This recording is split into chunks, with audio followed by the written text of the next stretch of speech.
पाकिस्तान से अब कोई जंग नहीं होगी। डोनाल्ड ट्रंप ने एक बार फिर भारतीय वजीर आजम को शटअप कॉल दे दी है। व्हाइट हाउस में दिवाली के मौके पर शुरा से गुफ्तगू करते हुए सदर डोनाल्ड ट्रंप ने कहा, नरेंद्र मोदी को कह दिया है पाकिस्तान से जंग नहीं होनी चाहिए, उन्हें जंग से बाज रखने में कामयाब रहा।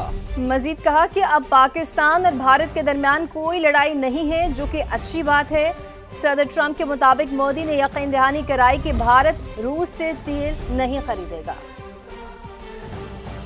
Spoke to your Prime Minister today. We had a great conversation. We talked about trade. We talked about a lot of things. Although we did talk a little while ago about let's have no wars with Pakistan. And I think the fact that trade was involved, I was able to talk about that. And we have no war with Pakistan and India, and that was a very, very good thing. And he's not going to buy much oil from Russia. They're not going to be buying too much oil. So they've cut it way back, and they're continuing to cut it way back. इससे पहले भी अमेरिकी सदर ने पाक भारत जंग रुकवाने का credit लिया। व्हाइट हाउस में खिताब करते हुए कहा कि मैंने 8 जंगें रुकवाईं। पाक भारत जंग सबसे बड़ी जंग थी, दोनों एटमी ताकतें आपस में लड़ रही थीं। जंग में 7 तैयारे गिराए गए, मैंने जंग रुकवा कर सबको बड़ी तबाही से बचा लिया। Wouldn't have put out. I mentioned 8 wars, 9 coming. Of the 8, 5 were based solely on trade and tariffs. India, Pakistan were going at it. 2 nuclear powers, and serious nuclear. 7 planes shot down. They were ready to go, and I called them up. I said, you go to war, and we're not doing a trade deal. And they said, well, what does one thing have to do with the other? I said, it has a lot. You're nuclear powers, and if you do it, we're not doing a trade deal.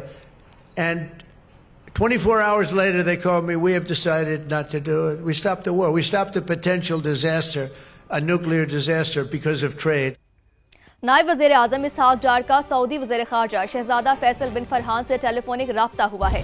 खित्ते बिलखसूस गजा और फ़लस्तीन की सूरत हाल पर तफसीली तबादला ख्याल किया गया। खित्ते में अमन और इस्तेहकाम के फ़रोग़ के लिए मुश्तरका अज़्म का इआदा किया गया। तर्जुमान दफ्तर ख़ारजा के मुताबिक दोनों रहनुमाओं ने बाहमी दिलचस्पी के उमूर पर करीबी राब्ते बरकरार रखने पर इत्तफ़ाक़ किया। एक और अहम खबर, 26 नवंबर एहतजाज के मुकदमे में तीसरी बार अलीमा खान के नाकाबिले ज़मानत वारंट गिरफ्तारी जारी। निज़ामन के पुराने मचल के ज़ब्त इंसदाद दहशतगर्दी अदालत रावलपिंडी ने मुलजिमा को 10 लाख रुपए मालियत के नए मचल के जमा कराने की हिदायत कर दी है। अलीमा खान को रुपोश करार देने पर SP और DSP की तौहीन अदालत के शोकॉज नोटिस भी जारी कर दिए गए। यासिर हकीम की रिपोर्ट देखते हैं। रावलपिंडी की इंसदाद दहशतगर्दी अदालत में 26 नवंबर एहतजाज के मुकदमे की समाअत। वारंट गिरफ्तारी जारी होने के बावजूद अलीमा खानम अदालत पेश न हुई। अदालत ने जामिन उमर शरीफ की जानिब से जमा कराए गए 1 लाख रुपए के मचल के जब्त करते हुए जामिन को शोकाज नोटिस जारी करके जवाब तलब कर लिया। अदालत ने अलीमा खानम को 10-10 लाख रुपए मालियत के नए जमानती मचल के दाखिल कराने का हुक्म भी दे दिया। जज अमजद अली शाह ने DSP वारिस खान सर्कल नईमुल हसन और SP रावल डिवीजन मोहम्मद सईद को तौहीन अदालत के शोकाज नोटिस जारी करते हुए रिमार्क्स दिए कि पुलिस अफसरान ने बोगस और मन घड़त रिपोर्ट पेश की कि अलीमा खानम रुपोश है। हालांकि कल शाम अडयाला जेल के बाहर उनकी मीडिया टॉक नशर हुई। अदालत ने दोनों अफसरान को जुमा को जाती हैसियत में तलब कर लिया और शोकाज नोटिस पर जवाब दाखिल कराने की हदायत भी की।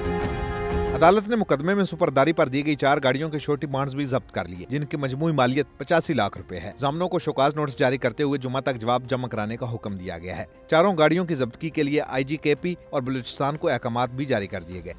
जानिब आपको बताएं कि वज़ीर आला सरफराज बुगटी का कहना है कि KP की तरह बलोचिस्तान भी दहशतगर्दी से मुतासर है। सरफराज बुगटी ने एक्स पर पैगाम में वज़ीर दाखिला मोहसिन नकवी से दरख्वास्त की कि अगर KP हुकूमत बुलेट प्रूफ गाड़ियाँ लेने से इनकार कर रही है तो उन्हें हुकूमत बलोचिस्तान को मुंतकिल कर दिया जाए ताकि दहशतगर्दी का मौसर मुकाबला किया जा सके।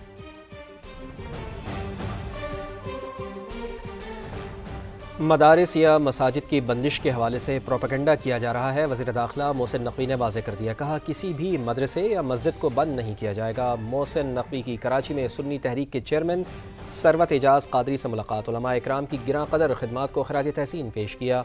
मजहबी हम आहंगी और यकजहती को फ़रोग़ देने की ज़रूरत पर जोर दिया। कहा पाकिस्तान तरक्की के लिए टेक ऑफ कर चुका है, सबको मुस्बत किरदार अदा करना होगा। मुलाकात में सिंध के सीनियर वज़ीर शर्जील इनाम मेमन, सूबाई वज़ीर नासिर हुसैन शाह और दीगर रहनुमा भी मौजूद थे। अब आपको बताएं कि लाहौर के एयर क्वालिटी इंडेक्स में बेहतरी आने लगी है। पंजाब के दीगर अजला में भी स्मोक कंट्रोल करने की कोशिशें जारी हैं। मजीद जानते हैं सामिया सईद से, जो कि इस वक्त PTM लाहौर में AQI वॉल पर मौजूद हैं। जी सामिया, बताइएगा। जी बिल्कुल, बात करते हैं एयर क्वालिटी इंडेक्स के हवाले से, तो लाहौर का एयर क्वालिटी इंडेक्स में बेहतरी आई है, लेकिन उसी के साथ साथ अगर वर्ल्ड रैंकिंग की बात करें तो भारत के 3 शहर जिसमें दिल्ली, कलकत्ता और मुंबई शामिल हैं, इस वक्त शदीद स्मोक की जो लपेट में है। इसी तरह अगर हम इस वक्त भी दुनिया में आलूदा तरीन शहरों में दिल्ली जो कि भारत का शहर है 197 AQI के साथ सर फहरिस्त है, उसके बाद कलकत्ता जो कि भारत का शहर है 182, लाहौर जो पाकिस्तान का शहर लाहौर है तो तीसरे नंबर पर 174 AQI रिकॉर्ड किया जा रहा है, जबकि चौथे नंबर पर हिंदुस्तान का ही शहर मुंबई 172 AQI के साथ मौजूद है। तो बिल्कुल इसी तरह लाहौर का जो एयर क्वालिटी इंडेक्स है वो बेहतर हुआ है। साथ ही साथ पंजाब के दीगर इलाकों की भी बात करते हैं, जिसमें गुजरांवाला का AQI 213 तक रिकॉर्ड किया जा रहा है, फैसलाबाद का 198 तक, झंग का 245, मुल्तान का 294 और बहावलपुर का 523 तक भी जा पहुंचा है। तो इस पर मज़ीद पॉलिसीज़ पर इम्प्लीमेंटेशन की ज़रूरत है, ताकि मजमूई तौर पर तो AQI में बेहतरी आई है, लेकिन रीजन वाइज जो है इसमें मज़ीद बेहतरी आए। तो बिल्कुल हुकूमत पंजाब और महकमा माहौलियात की जानिब से और तहफ़्फ़ुज़ माहौलियात की जानिब से तमाम तर पॉलिसीज़ अपनाई जा रही हैं, जिसमें एंटी स्मोक गन का इस्तेमाल है, शहरियों को मास्क लगाने की तलकीन की जा रही है। इसके अलावा अब लाहौर के दाखिली और खारजी रास्तों पर धुआं छोड़ने वाली ट्रैफिक को भी कंट्रोल करने के बारे में सोचा जा रहा है। जी ठीक है सामिया, बहुत शुक्रिया आपका, आपने हमें अपडेट किया। दूसरी जानिब बहीर अरब में एक और हवा का कम दबाव डिप्रेशन में तब्दील होने लगा। डिप्रेशन 18 किलोमीटर दूर कराची के साउथ वेस्ट में मौजूद है। कराची में मौसम गर्म और खुश्क रहेगा। मजीद जानते हैं अपनी नुमाइंदा फरवा अली से, जो इस वक्त महकमा मौसमियात के डिप्टी डायरेक्टर अंजुम जैगम के साथ मौजूद हैं। जी फरवा, ओवर टू यू। शहर कायद का मौसम आज भी गर्म और खुश्क है। आज कम से कम दर्जा हरारत 23 डिग्री सेंटीग्रेड रिकॉर्ड किया गया है।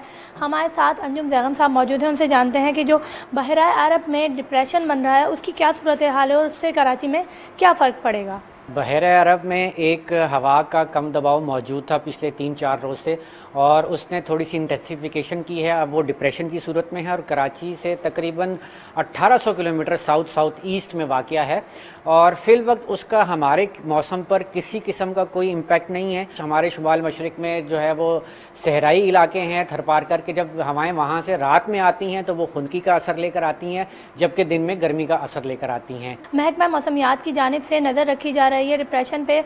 और कराची के मौसम के हवाले से बात करें तो कराची का मौसम फ़िलहाल गर्म रहने का ही इम्कान है। जी अपडेट करने के लिए बहुत शुक्रिया फरवा। तो सोने की कीमतों में एक बार फिर बड़ी गिरावट रिकॉर्ड की गई है। 7,563 रुपए की बड़ी कमी देखने में आ रही है। 4,37,362 रुपए फी तोला सोने की कीमत हो गई है। मजीद जान लेते हैं, सीनियर रिपोर्टर सैयद रिजवान आलम हमारे साथ मौजूद है। रिजवान साहब, कहा यह जा रहा था कि सोना 5 लाख रुपए फी तोला पर जाएगा, लेकिन आलमी मार्केट में कीमतों में कमी का असर पाकिस्तान में भी दिखाई दे रहा है। माहिरीन क्या कहते हैं, ये गिरावट आर्जी है या मुस्तकिल? और देखें, अभी 3 दिन पहले सोने की कीमत में जो है वो तारीख की सबसे बड़ी गिरावट आई थी। पूरे 14,100 रुपए तोला सस्ता हुआ था, उसके बाद फिर मजीद सस्ता हुआ दूसरे दिन, और एक दिन जो है वक्फा रहा, बरकरार रही कीमतें, और उसके बाद आज फिर एक बड़ी कमी आई है सोने की कीमत में। 24 कैरेट फी तोला पाकिस्तान में 7,538 रुपए सस्ता हुआ है, इसकी कीमत 4,37,362 रुपए हो गई है, और 10 ग्राम सोने के बाद 6,463 रुपए कम होकर 3,74,967 रुपए पर आ गए हैं।